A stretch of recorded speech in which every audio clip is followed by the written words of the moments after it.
Bueno, buenos días, buenas tardes o buenas noches, dependiendo del horario en que estés escuchando esta clase. Somos Luciana Quiroga, Lucía Rabarino, Agustina Persa y Martín Fernández Novoa y vamos a estar hablando en la clase de hoy acerca de hormonas masculinas y hormonización.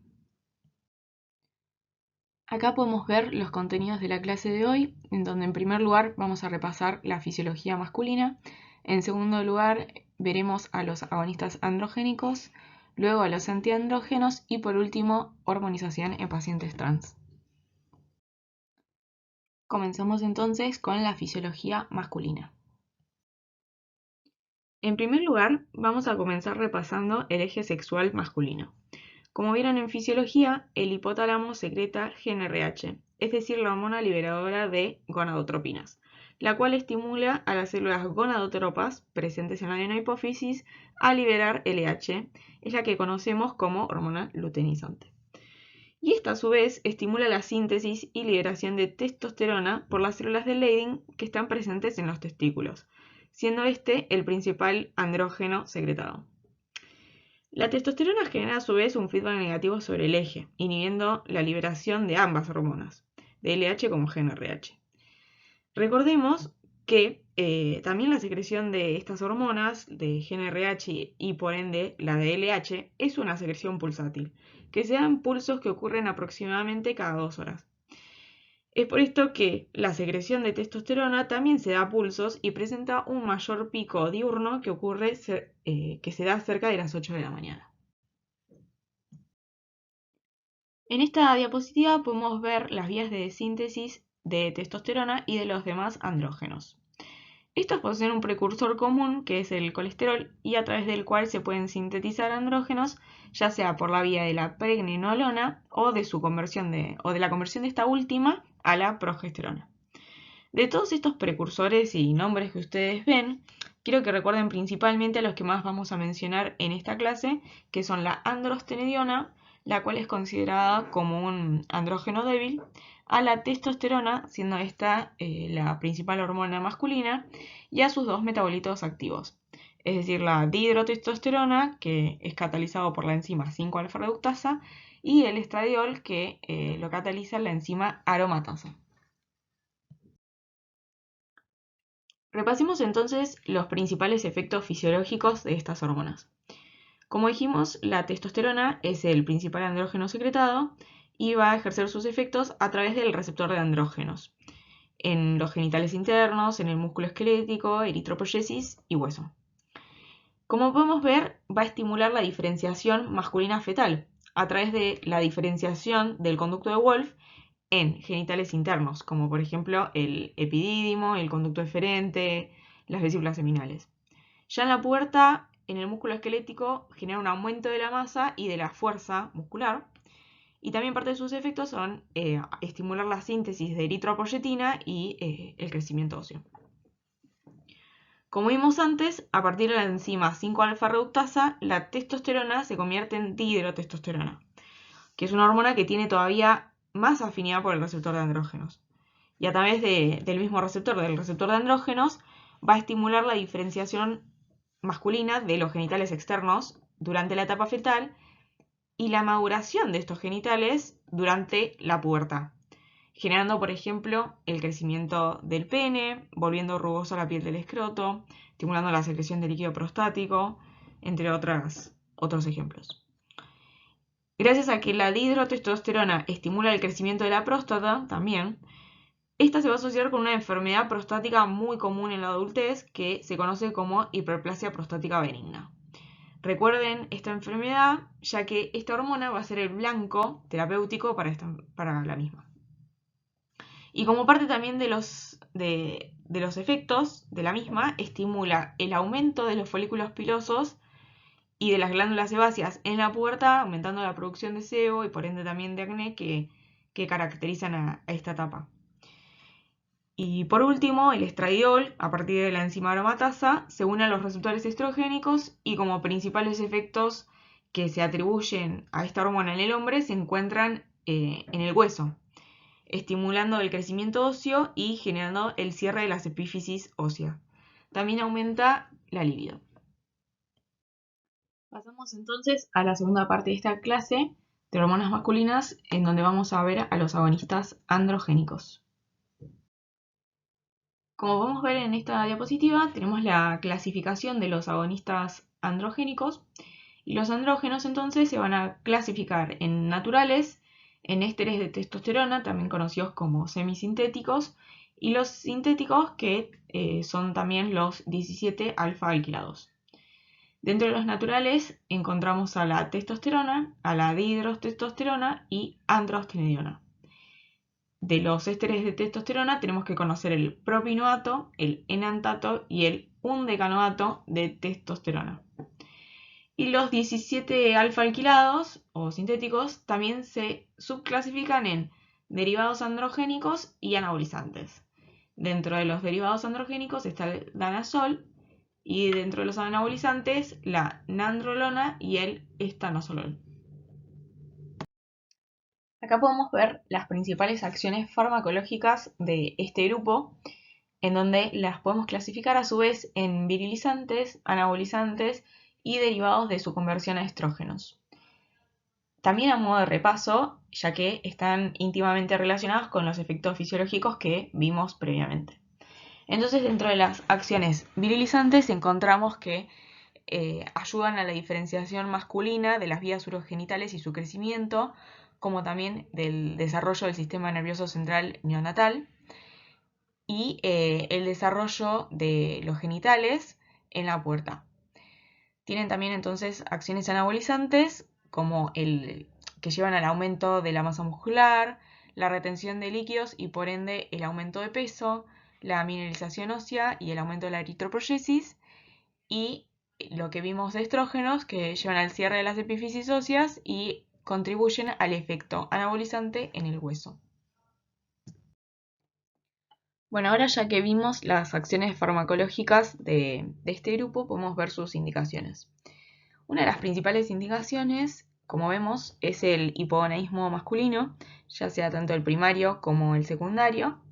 Puse también el hipogonaísmo femenino porque todavía está en estudio si en aquellas pacientes cuyas concentraciones de testosterona que están por debajo de lo normal, administrarles estos agonistas podría mejorar su líbido, energía, masa muscular o densidad mineral ósea. Todo esto se está estudiando y todavía no se sabe bien. Como tercera indicación, que en realidad no es una indicación, es más un uso, está en la mejoría del rendimiento deportivo, ya que hay algunos deportistas que toman estos fármacos con un intento de mejorar su rendimiento y aumentar su masa muscular. Pero generalmente estos son tomados sin prescripción médica. Y como estos fármacos tienen riesgos potencialmente graves para la salud, para aquellas personas que en realidad no los necesiten, no está recomendado su uso ni que sean comercializados para este fin, o sea, para mejorar el rendimiento deportivo. Por otro lado, también son utilizados en la terapia hormonal en pacientes transgénero, que esto lo vamos a ver luego en esta clase, en estados catabólicos y de desgaste que están asociados a estadios del SIDA, el angioedema, que es una indicación un poco menos común, y la endometriosis, que se usaba, era la principal línea de tratamiento del danazol. Ahora ya no se utiliza tanto esto, sino anticonceptivos, pero igualmente es bueno conocer sus usos. Ahora vamos a ver los efectos adversos relacionados a este grupo farmacológico. Comenzando por la hepatotoxicidad, la cual está asociada únicamente al grupo de los 17 alfa-alquilados o sintéticos. Por otro lado, la cardiotoxicidad, la cual está asociada a distintos mecanismos o distintos efectos adversos que contribuyen al riesgo de la misma. Como por ejemplo la retención de sodio y de líquido, que lleva a un aumento de la presión arterial, el aumento de la resistencia a la insulina, la disminución del HDL, el aumento del LDL, y sumado a que el corazón es un músculo, y como vimos, este grupo de fármacos llevan a un aumento del tamaño muscular, todo esto contribuye a el mayor riesgo de isquemia miocárdica y por ende mayor riesgo de infarto agudo de miocardio. Por otro lado, además, producen un aumento del hematocrito porque, como vimos, aumentan la eritropoyesis, y este aumento del hematocrito junto con un aumento del plasminógeno y firinógeno que producen estos fármacos, lleva a mayor riesgo de trombosis. Otro de los efectos adversos es la virilización femenina con agrandamiento del clítoris, amenorrea, el hirsutismo, que está presente tanto en las mujeres como en los hombres y es facial y corporal, el aumento de la gravedad de la voz, agresividad y cambios en la libido. A nivel testicular, al administrar agonistas androgénicos exógenos, inhibimos el eje o suprimimos el eje sexual masculino. De esta forma disminuyen las gonadotropinas endógenas y esto va a llevar a la disminución de la producción de testosterona endógena y de esperma, con óligo o azoospermia y infertilidad. Y a su vez, esta disminución de las gonadotropinas lleva a la disminución del tamaño testicular. Por otro lado, otro de los efectos adversos es el acné y por su conversión periférica también a estrógenos llevan a ginecomastia y a la detención del crecimiento ponderal. Veamos ahora el grupo de los que son conocidos como antiandrógenos. A los antiandrógenos o inhibidores de la acción de andrógenos los dividimos según sean antagonistas de receptores androgénicos o inhibidores de la 5-alfa reductasa. Dentro de los antagonistas de los receptores androgénicos encontramos a la flutamida, bicalutamida y ciproterona, y dentro de los inhibidores de la 5-alfa reductasa al finasteride y dutasteride. Vamos a comenzar con los antagonistas del receptor de andrógenos, los cuales tienen como indicación principal el cáncer de próstata.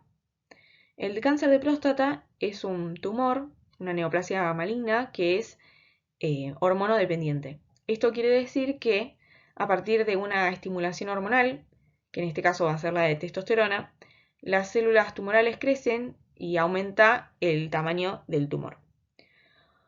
Por lo tanto, al nosotros dar antagonistas del receptor de andrógenos, es decir, antagonistas del receptor de testosterona, disminuiríamos esa estimulación y por lo tanto el crecimiento tumoral.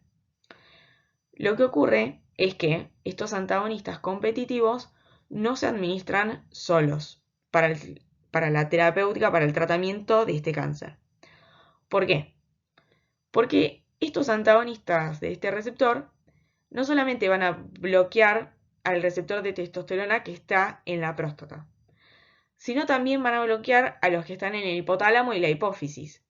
Por lo tanto, bloquean el feedback negativo de la testosterona. Esto llevaría a un aumento de la secreción de LH y por lo tanto un aumento de la síntesis y liberación de testosterona, la cual desplazaría al antagonista del receptor de andrógenos y llevaría a un mayor crecimiento tumoral. Por lo tanto, estos antagonistas competitivos del receptor de andrógenos se administran siempre para el tratamiento del cáncer de próstata junto con análogos de la GnRH. Los análogos de la GnRH, cuando se administran en forma repetitiva, los mismos van a disminuir la secreción de LH. Por lo tanto, también la de testosterona. Entonces, disminuimos la síntesis y liberación de testosterona y además bloqueamos al receptor que está en la próstata. Bien. Y parte de los efectos adversos de este grupo farmacológico, para completar con esta parte de la clase, tenemos a la metahemoglobinemia, que está principalmente asociada a la flutamida, ginecomastia y hepatotoxicidad. Continuamos con los inhibidores de la 5-alfa reductasa, que son el finasteride y el dutasteride, los cuales tienen como indicación principal la hiperplasia prostática benigna, una enfermedad muy común de la adultez que está asociada a la dihidrotestosterona, ya que esta hormona estimula el crecimiento de la próstata, la cual está en íntima relación anatómica con la uretra. Entonces, al crecer la próstata, comprime la uretra y lleva a la aparición de síntomas de retención urinaria. Por lo que, para el tratamiento de esta enfermedad, Damos los inhibidores de la 5-alfa-reductasa para disminuir la conversión de testosterona en dihidrotestosterona y de esta forma disminuir el crecimiento de la glándula.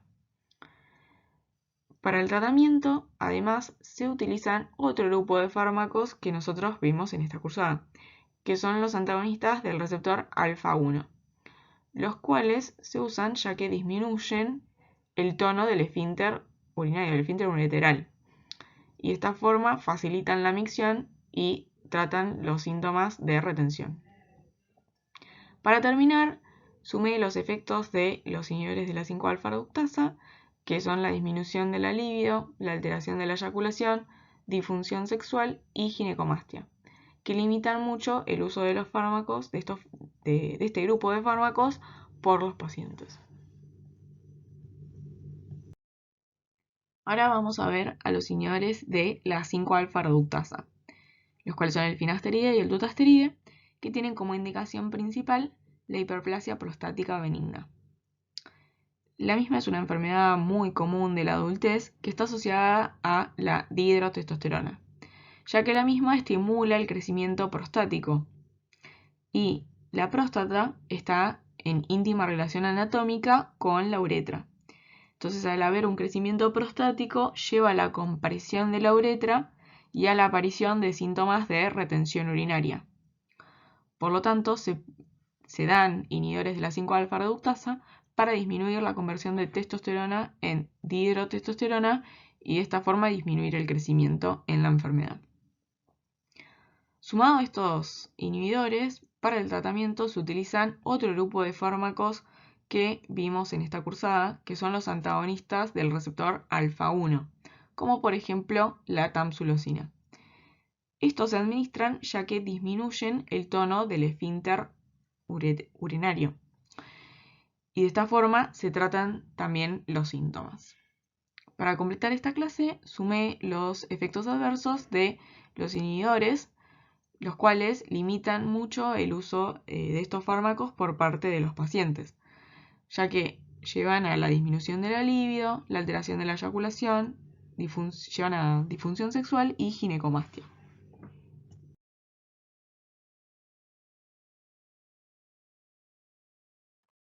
En esta última porción de la clase, nos pareció interesante brindarles información acerca de un tema muy poco hablado en la facultad, que es la terapia hormonal en pacientes transgénero. Dar una definición completa de la identidad trans en una presentación de pocos minutos es muy complicado, pero para resumirlo, podemos hablar de que son expresiones o experiencias culturales no solo correspondientes a las personas que no se identifican con el género asignado al nacer, sino también a quienes eligen el tránsito entre ambos géneros o no se identifican como ninguno. Si pudiéramos definir a la terapia hormonal en pacientes transgénero, diríamos que consiste en la administración de diferentes fármacos con la finalidad de modificar los caracteres físicos que se asocian convencionalmente con lo masculino o lo femenino, denominados desde el campo de la medicina como caracteres sexuales secundarios. Comenzando en la terapia en mujeres trans, o sea, en aquellas personas con pene que se identifican con el género masculino, utilizamos, por un lado, los estrógenos, como el 17-beta-estradiol, en administración oral, en parches y en geles, y, por otro lado, le sumamos los antiandrógenos, como la espironolactona, el acetato de ciproterona y el finasteride, por administración oral. Todos estos antiandrógenos van a tener un efecto de inhibitorio sobre la 5-alfa-reductasa, disminuyendo así los niveles de dihidrotestosterona, sumado al efecto del acetato de ciproterona, que al ser un progestágeno, inhibe el eje sexual, aumentando así el efecto de los estrógenos exógenos. En esta terapia no vamos a utilizar progestágenos, porque no aumentan los efectos deseados y generan mayores efectos adversos, contrario al pensamiento que utilizamos para el uso de anticonceptivos combinados. Dentro de los efectos deseados, vamos a tener una disminución de las erecciones, del semen y del volumen testicular, un aumento del crecimiento mamario, una disminución del vello corporal en general, una redistribución de la grasa corporal a una forma más ginecoide, una disminución de la masa muscular, y esta terapia no va a alterar la voz, debido a que la laringe, en el proceso de la pubertad, ya creció de una manera que el uso de estrógenos no van a generar una reversión de este crecimiento y la voz no va a verse modificada. Dentro de los efectos adversos que se pueden encontrar en esta terapia, vamos a ver a las cefaleas, los cambios de humor, la disminución de la libido y la presencia de náuseas y vómitos como los más frecuentes. Otros efectos adversos que hay que considerar son el riesgo de efectos trombogénicos por la administración de estrógenos exógenos. Es por esto principalmente que las mujeres trans requieren chequeos trimestrales durante el primer año de tratamiento, enfocalizando en un perfil hormonal, un perfil lipídico, un perfil glucémico y también focalizarnos en el riesgo cardiovascular aparente, teniendo en cuenta que la presencia de trombos es más frecuente en las pacientes mayores de 40 años, obesas y sedentarias. Otro efecto adverso polémico es la posible aumento de incidencia de cáncer de mama hormonodependiente, del cual hay muy pocos estudios de los que hablen de este tema.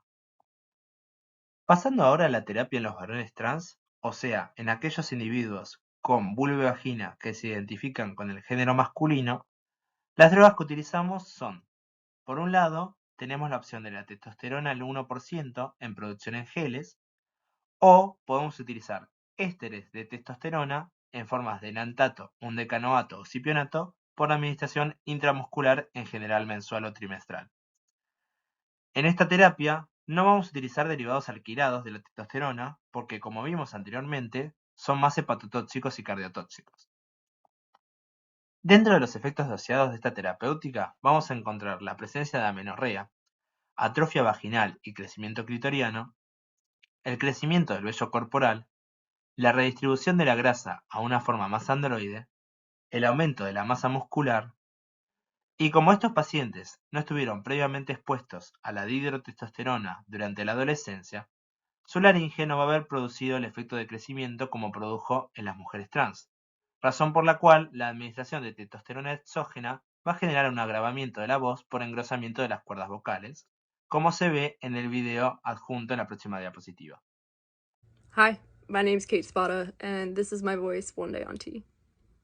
Hi, my name's Kate Spada, and this is my voice 3.5 months on T. Hi, my name's Kate Spada, and this is my voice 5.5 months on T.